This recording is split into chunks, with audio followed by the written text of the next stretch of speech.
کہ اللہ کے یہاں آپ کو جو ایک مقام حاصل ہے اس کی بنا پر اللہ سے دعا کر کہ یہ عذاب ہم سے ٹال دے، ہم ضرور راہ راست پہ آ جائیں گے۔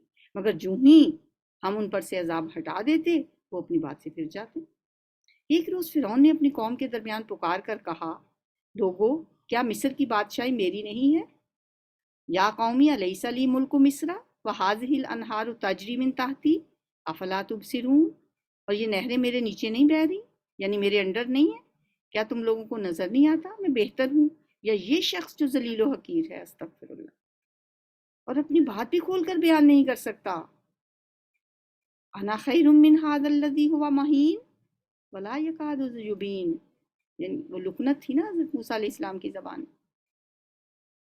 کیوں نہ اس پر سونے کے کنگن اتارے گئے، یا فرشتوں کا ایک دستہ اس کی اردلی میں کیوں نہ آ گیا۔ یعنی اگر یہ اتنا ہی اللہ کا پسندیدہ ہے تو اس کے پاس پھر فرشتے کیوں نہیں آئے، سونے کے کنگن کیوں نہیں پہنائے گئے اس کو؟ مجھے دیکھو، میرے پاس تو یہ مصر کی حکمرانی ہے، بادشاہی ہے، نہریں بہتی ہیں، تم دیکھتے نہیں ہو میں بہتر ہوں یا یہ بہتر ہے؟ اس نے اپنی قوم کو ہلکا سمجھا اور انہوں نے اس کی اطاعت کی، در حقیقت وہ تھے ہی فاسق لوگ۔ یہ جو لفظ ہے نا کہ ہلکا سمجھا، اس کا مطلب یہ ہے کہ جب بھی کوئی شخص کسی ملک میں اپنی ڈکٹیٹرشپ لے کے آتا ہے نا، اور پھر اس ملک میں وہ چالیں چلتا ہے، فریب اور دھوکے سے اور مکر سے کام لیتا ہے، اور لوگوں کے ضمیروں کے سودے کرتا ہے، اور جو نہیں بکتے انہیں پھر بے دریغ وہ کچلتا بھی ہے، سزائیں بھی دیتا ہے، تو وہ خواہ زبان سے کہے نہ کہے مگر عمل سے وہ یہ ظاہر کرتا ہے کہ وہ در حقیقت اس ملک کے باشندوں کو مردانگی کے لحاظ سے ہلکا سمجھتا ہے۔ خفافہ کا لفظ ہے، ہلکا سمجھتا ہے، اور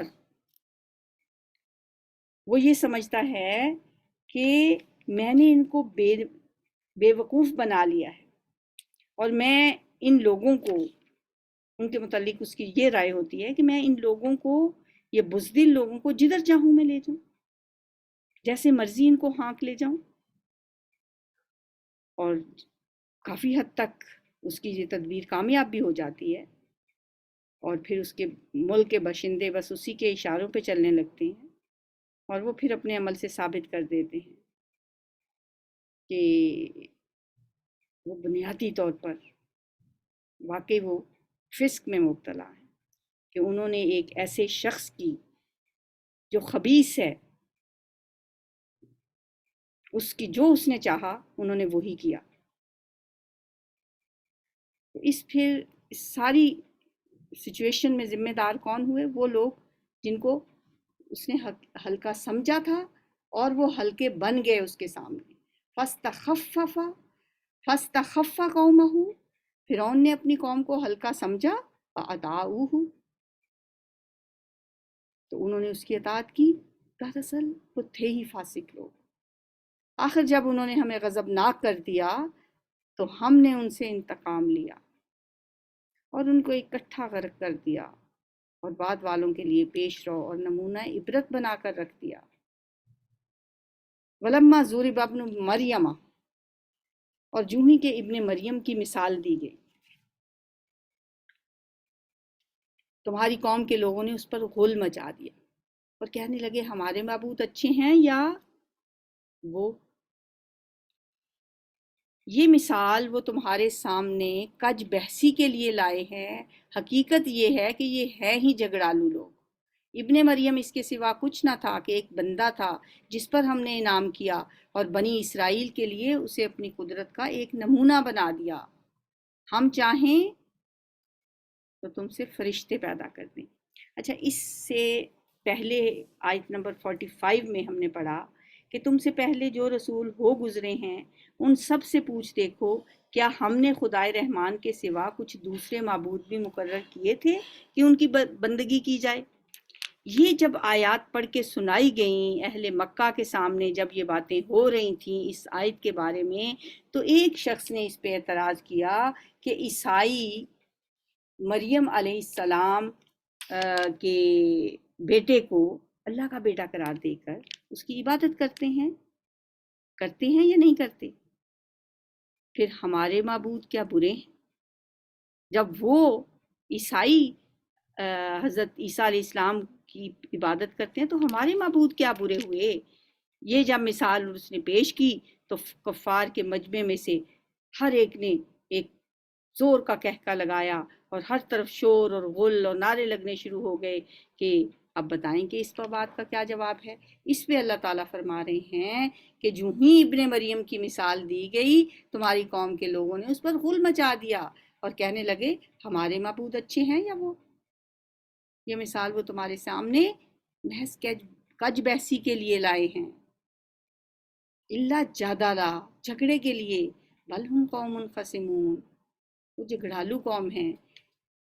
ان ہوا الا عبد، ابن مریم تو ایک بندہ تھا، انعمنا علیہ وجعلناہ مثلا لبنی اسرائیل، اس پہ ہم نے انعام کیا اور بنی اسرائیل کے لیے اسے اپنی قدرت کا ایک نمونہ بنا دیا۔ ہم چاہیں تو تم سے فرشتے پیدا کر دیں جو زمین میں تمہارے جانشین ہوں، اور وہ یعنی ابن مریم دراصل قیامت کی ایک نشانی ہے، پس تم اس میں شک نہ کرو۔ اس کا مطلب یہ ہے کہ ابن مریم جو ہیں حضرت عیسیٰ علیہ السلام ہیں، ان کو اللہ تعالیٰ نے بن باپ کے پیدا کر دیا۔ تو کیا اللہ تعالیٰ جس اللہ نے حضرت عیسیٰ علیہ السلام کو بن باپ کے سے پیدا کیا اور عیسیٰ علیہ السلام مٹی سے پرندہ بناتے، مردے زندہ کر لیتے، کیا اللہ کو قیامت قائم کرنا اس اللہ کے لیے کچھ مشکل ہے ہوگا جس نے یہ سب کچھ پیدا کیا؟ جو خدا باپ کے بغیر بچہ پیدا کر سکتا ہے اور جس خدا کا ایک بندہ مٹی کے پتلے میں جان ڈال سکتا ہے، مردوں کو زندہ کر سکتا ہے، اس کے لیے آخر تم اس بات کو کیوں ناممکن سمجھتے ہو کہ وہ تمہیں اور تمام انسانوں کو مرنے کے بعد دوبارہ زندہ کر دے؟ شک نہ کرو اس میں، تم اس میں شک نہ کرو۔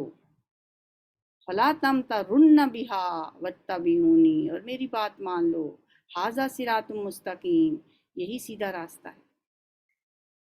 وَلَا يَصُدَّنَّکُمُ الشَّیطان، ایسا نہ ہو کہ شیطان تمہیں اس سے روک دے کہ وہ تمہارا کھلا دشمن ہے۔ اور جب عیسیٰ سری نشانیاں لیے ہوئے آئے تھے تو اس نے کہا تھا کہ میں تم لوگوں کے پاس حکمت لے کر آیا ہوں، اور اس لیے آیا ہوں کہ تم پر بعض ان باتوں کی حقیقت کھول دوں جن میں تم اختلاف کر رہے ہو، لہٰذا تم اللہ سے ڈرو اور میری اطاعت کرو۔ حقیقت یہ ہے کہ اللہ ہی میرا رب بھی ہے اور تمہارا رب بھی ہے، اسی کی تم عبادت کرو، یہی سیدھا رستہ۔ یعنی بجائے اس کے کہ تم عیسیٰ علیہ السلام نے ایسی کوئی بات نہیں کہی، عیسیٰ علیہ السلام نے خود کبھی نہیں کہا کہ میں خدا ہوں یا خدا کا بیٹا ہوں، تم میری عبادت کرو، بلکہ ان کی دعوت تو یہی تھی کہ وہ تمام انبیاء نے جو دعوت دی وہی حضرت عیسیٰ علیہ السلام نے بھی دعوت دی۔ اور اب جس کی طرف نبی صلی اللہ علیہ وآلہ وسلم تمہیں بلا رہی ہے، یہی دعوت عیسیٰ علیہ السلام کی تھی، اور یہی دعوت اس سے پہلے تمام انبیاء کی بھی تھی۔ مگر اس کی اس تعلیم کے باوجود گروہوں نے آپس میں اختلاف کیا، یعنی ایک گروہ نے ان کا انکار کیا تو مخالفت میں اس حد تک پہنچ گیا کہ ان پر ناجائز ولادت کی تہمت لگا دی۔ دوسرے گروہ نے ان کا اگر اقرار کیا تو وہ عقیدت میں بے تحاشا غلو کر کے ان کو اللہ کا بیٹا ہی بنا بیٹھا، اور پھر ایک انسان کے خدا ہونے کا مسئلہ اس کے لیے ایسی گتھی بنا کہ جسے سلجھاتے سلجھاتے اس میں بے شمار فرقے بن گئے، آپس میں اختلاف کرنے لگے۔ پس تباہی ہے ان لوگوں کے لیے جنہوں نے ظلم کیا ایک دردناک دن کے عذاب کی۔ فَوَيْلٌ لِّلَّذِينَ ظَلَمُوا مِنْ عَذَابِ يَوْمٍ أَلِيمٍ، کیا یہ لوگ اب بس اسی چیز کے منتظر ہیں کہ اچانک ان پر قیامت آ جائے اور انہیں خبر بھی نہ ہو؟ وہ دن جب آئے گا تو متقین کو چھوڑ کر باقی سب دوست ایک دوسرے کے دشمن ہو جائیں گے۔ اس روز ان لوگوں سے جو ہماری آیات پر ایمان لائے تھے اور مطیع فرمان بن کر رہے تھے کہا جائے گا کہ اے میرے بندو، آج تمہارے لیے کوئی خوف نہیں اور تمہیں کوئی غم نہیں ہوگا۔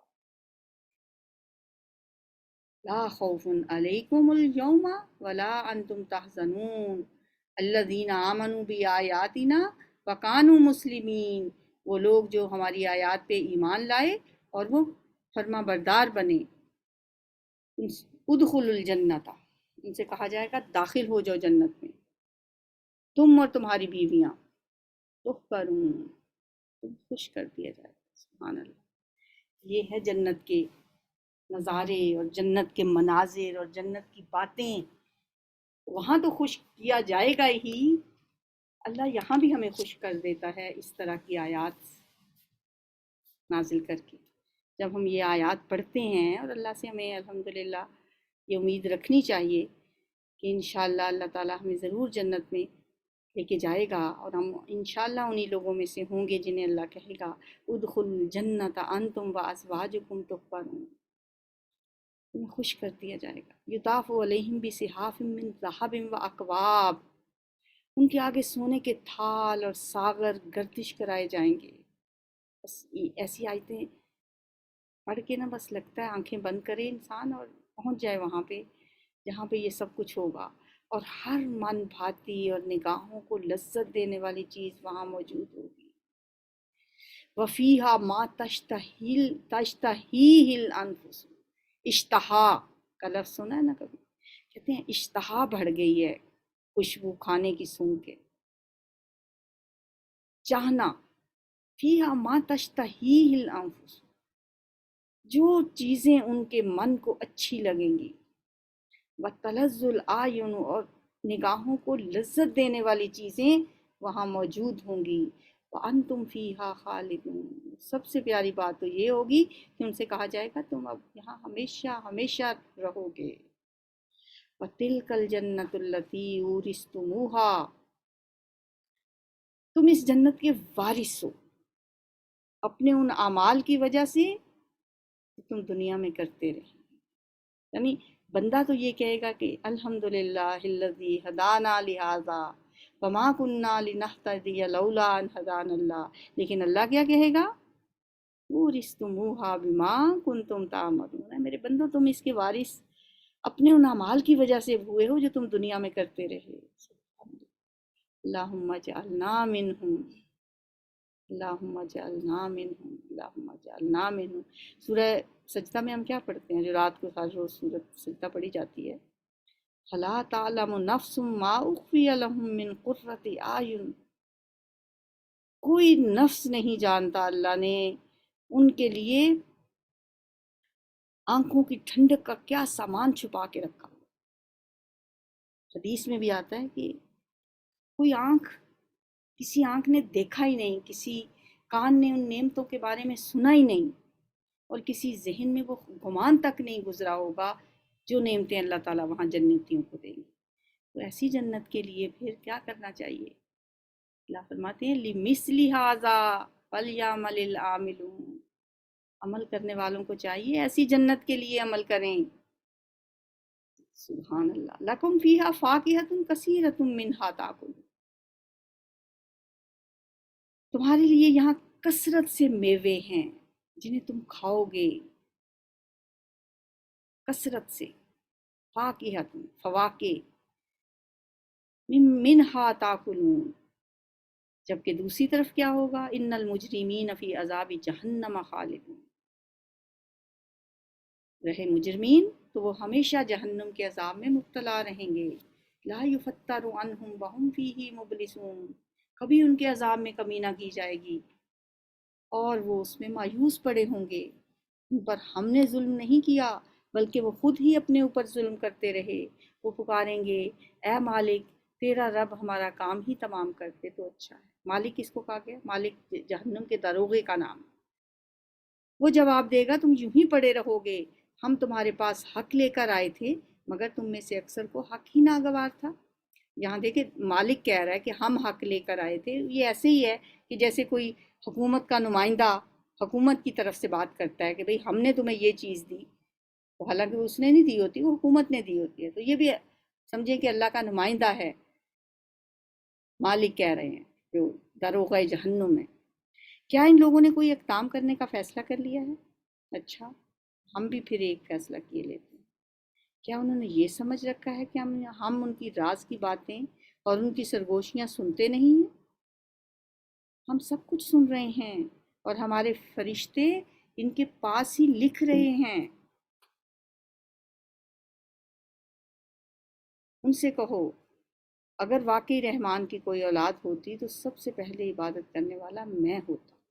اتنی بڑی بات اے نبی صلی اللہ علیہ وسلم، ان سے کہیں تم اللہ کی اولاد گردانتے ہو. اگر اللہ کی کوئی اولاد ہوتی تو سب سے پہلے آگے بڑھ کے میں اس کی عبادت کرتا. سبحان رب السماوات والارض رب العرش عما یصفون. بات تو یہ ہے کہ پاک ہے آسمانوں اور زمین کا فرما روا، عرش کا مالک، ان ساری باتوں سے جو یہ لوگ اس کی طرف منسوب کرتے ہیں. اچھا، انہیں اپنے باطل خیالات میں غرق اور اپنے کھیل میں منہمک رہنے دو یہاں تک کہ یہ اپنا وہ دن دیکھ لیں جس کا انہیں خوف دلایا جا رہا ہے. وہی ایک آسمان میں بھی خدا ہے اور زمین میں بھی خدا، اور وہی حکیم و علیم ہے. بہت بالا و برتر ہے وہ جس کے قبضے میں زمین اور آسمان اور ہر اس چیز کی بادشاہی ہے جو زمین و آسمان کے درمیان پائی جاتی ہے، اور وہی قیامت کی گھڑی کا علم رکھتا ہے، اور اسی کی طرف تم سب پلٹائے جانے والے. اس کو چھوڑ کر یہ لوگ جنہیں پکارتے ہیں وہ کسی شفاعت کا اختیار نہیں رکھتے الا یہ کہ کوئی علم کی بنا پر حق کی شہادت دے. اور اگر تم ان سے پوچھو کہ انہیں کس نے پیدا کیا ہے تو یہ خود کہیں گے کہ اللہ نے. پھر کہاں سے یہ دھوکہ کھا رہے ہیں؟ وکیل ہی، قسم ہے اس کے قول کی، یعنی رسول صلی اللہ علیہ وسلم کے اس قول کی قسم اللہ تعالیٰ کھا رہے ہیں. کون سا قول؟ جو آپ نے فرمایا ان ہؤلاء قوم لا یؤمنون، کہ اے رب یہ لوگ وہ ہیں جو مان کر نہیں دیتے. اے پیغمبر آپ کے اس قول کی میں قسم کھا کے کہتا ہوں. اور جس قسم کا بھی جواب قسم نہ ہو تو ڈاکٹر اسرار احمد فرماتے ہیں کہ پھر اس کا جواب قسم یہی ہوتا ہے انک لمن المرسلین، یا پیغمبر تو بھیجے ہوں میں سے، رسولوں میں سے. فصفا عنہم وقل سلام فسوف یعلمون. اے نبی صلی اللہ علیہ وسلم ان سے درگزر کیجئے اور انہیں کہے سلام ہے. یہ کون سا سلام ہے؟ یہ وہی سلام ہے جو سورہ فرقان میں ہے کہ وَإِذَا خَاطَبَهُمُ الْجَاهِلُونَ قَالُوا سَلَامًا. جب ان سے جاہل لوگ مخاطب ہوتے ہیں، ان کے منہ آتے ہیں، وہ سلام کر کے گزر جاتے ہیں، انہیں کہتے ہیں سلام ہے تم. آپ کہیے سلام ہے، ان قریب انہیں معلوم ہو جائے گا. فسوف یعلمون. سورۃ دخان مکی سورت ہے، اور اس سورت میں 59 آیات ہیں اور 3 رکوع ہیں. یہ بھی انہی صورتوں میں سے ہے جنہیں حوامیم کہا جاتا ہے. بسم اللہ الرحمن الرحیم.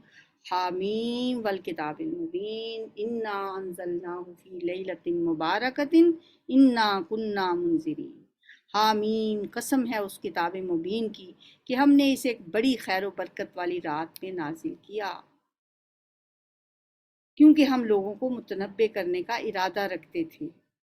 یہ وہ رات تھی جس میں ہر معاملے کا حکیمانہ فیصلہ ہمارے حکم سے صادر کیا جاتا ہے. ظاہر ہے جس رات میں اللہ نے قرآن نازل کیا وہ تو لیلۃ القدر ہی ہے نا، اور لیلۃ القدر رمضان میں ہی ہے، کیونکہ رمضان ہی میں قرآن نازل کیا گیا. اس کا ثبوت ہمیں دوسری آیات سے بھی ملتا ہے. انا نحن نزل، وہ کیا آیت ہے کہ شہر رمضان الذی انزل فیہ القرآن، رمضان کے مہینے میں قرآن نازل ہوا. یا فرمایا انا انزلناہ فی لیلۃ مبارکہ، ایک جگہ فرمایا انا انزلناہ فی لیلۃ القدر. تو ان ساری آیتوں کو ملا کے کیا پتہ چلتا ہے کہ اس سے مراد لیلۃ القدر ہے جو رمضان کے آخری عشرے میں آتی ہے. بعض لوگ ان آیات کو 15 شعبان کے ساتھ جوڑنے کی کوشش کرتے ہیں جو کہ درست نہیں ہے. ہم ایک رسول بھیجنے والے تھے تیرے رب کی رحمت کے طور پر، یقیناً وہی سب کچھ سننے والا اور جاننے والا ہے. آسمانوں اور زمین کا رب اور ہر اس چیز کا رب جو آسمان و زمین کے درمیان ہے. اگر تم لوگ واقعی یقین رکھنے والے ہو، کوئی معبود اس کے سوا نہیں، وہی زندگی عطا کرتا ہے اور وہی موت دیتا ہے. تمہارا رب اور تمہارے ان اسلاف کا رب جو پہلے گزر چکے ہیں، مگر فی الواقع ان لوگوں کو یقین نہیں ہے بلکہ یہ اپنے شک میں پڑے کھیل رہے ہیں. اچھا، انتظار کرو اس دن کا جب آسمان سریب دھواں لیے ہوئے آئے گا اور وہ لوگوں پر چھا جائے گا. یہ ہے دردناک سزا. آپ کہتے ہیں کہ پروردگار ہم پر سے یہ عذاب ٹال دے، ہم ایمان لاتے ہیں. اچھا، یہ جو آیت ہے نا کہ اس دن کا انتظار کرو جس دن آسمان سری دھواں لیے ہوا آئے گا۔ اس آیت کے مفہوم کے بارے میں مفسرین کے درمیان کافی اختلاف ہے۔ بعض صحابہ کہتے ہیں کہ اس سے مراد قیامت کے قریب جو دھواں نمودار ہوگا وہ اس سے مراد ہے، جو قیامت سے پہلے نمودار ہوگا۔ اور بعض یہ کہتے ہیں کہ یہ حضور صلی اللہ علیہ وسلم کے نبوت کے ابتدائی سالوں میں جو مکہ میں قحط پڑا تھا، اس آیت میں اس قحط کے بارے میں پیش کی خبردار کیا گیا ہے۔ تو بہرحال کوئی بھی اس سے مراد لیا جا سکتا ہے، لیکن حضرت عبداللہ ابن مسعود بڑی شدت کے ساتھ اس کو قحط قرار دیتے ہیں اور پھر ان اگلی آیات سے اس کو پروف بھی کرتے ہیں، کیونکہ یہ ہے دردناک سزا۔ اب کہتے ہیں کہ اے ہمارے رب، ہم پر سے یہ عذاب ٹال دے، ہم ایمان لاتے ہیں۔ ان کی غفلت کہاں دور ہوتی ہے، ان کا حال تو یہ ہے کہ ان کے پاس رسول مبین آ گیا ہے۔ رسول مبین سے کیا مراد ہے؟ یعنی واضح احکامات دینے والا، کھلی کھلی باتیں کھول کھول کر بیان کرنے والا رسول ان کے پاس آ گیا ہے، جس کا نمایاں ہونا، نمایاں طور پر رسول ہونا ثابت ہے۔ پھر بھی یہ اس کی طرف ملتفت نہ ہوئے لوگ، یعنی انہوں نے اعراض برتا، منہ موڑ لیا، ثم تولوا عنہ، اور کہا یہ تو سکھایا پڑھایا ہوا ہے۔ وقالوا معلم مجنون، سکھایا پڑھایا ہوا مجنون ہے، ہم ذرا عذاب ہٹائے دیتے ہیں، تم لوگ پھر وہی کچھ کرو گے جو پہلے کر رہے تھے۔ جس روز ہم بڑی ضرب لگائیں گے وہ دن ہوگا جب ہم تم سے انتقام لیں گے۔ یہاں جی جو کہا ہے نا انا کاشف العذاب، اب ہم عذاب ہٹائے دیتے ہیں، تو اس لیے وہ کہتے ہیں کہ اس سے مراد پھر وہی عذاب ہے جو قحط والا تھا، قیامت کا عذاب تو نہیں ہٹایا جا سکتا۔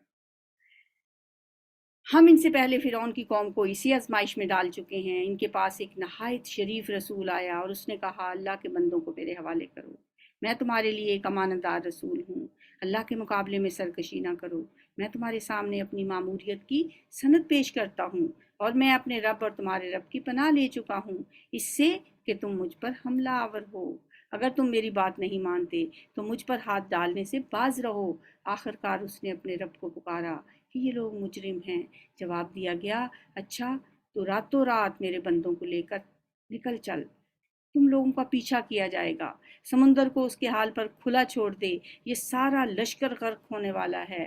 کتنے ہی باغ اور چشمے اور کھیت اور شاندار محل تھے جو وہ چھوڑ گئے، کتنے ہی عیش کے سر و سامان جن میں وہ مزے کر رہے تھے ان کے پیچھے دھرے کے دھرے رہ گئے۔ یہ ہوا ان کا انجام، اور ہم نے دوسروں کو ان چیزوں کا وارث بنا دیا۔ پھر نہ آسمان ان پر رویا نہ زمین، اور ذرا سی مہلت بھی ان کو نہ دی گئی۔ یہ انجام ہوا فرعون اور اس کی قوم کا۔ فما بکت علیہم السماء والارض وما کانوا منظرین، ایک لمحے میں پانی کی لہروں کے سپرد کر دیے گئے اور غرق ہو گئے اس سمندر میں۔ سبحانک اللہم و بحمدک، نشہد ان لا الہ الا انت، نستغفرک ونتوب الیک۔ السلام علیکم ورحمۃ اللہ۔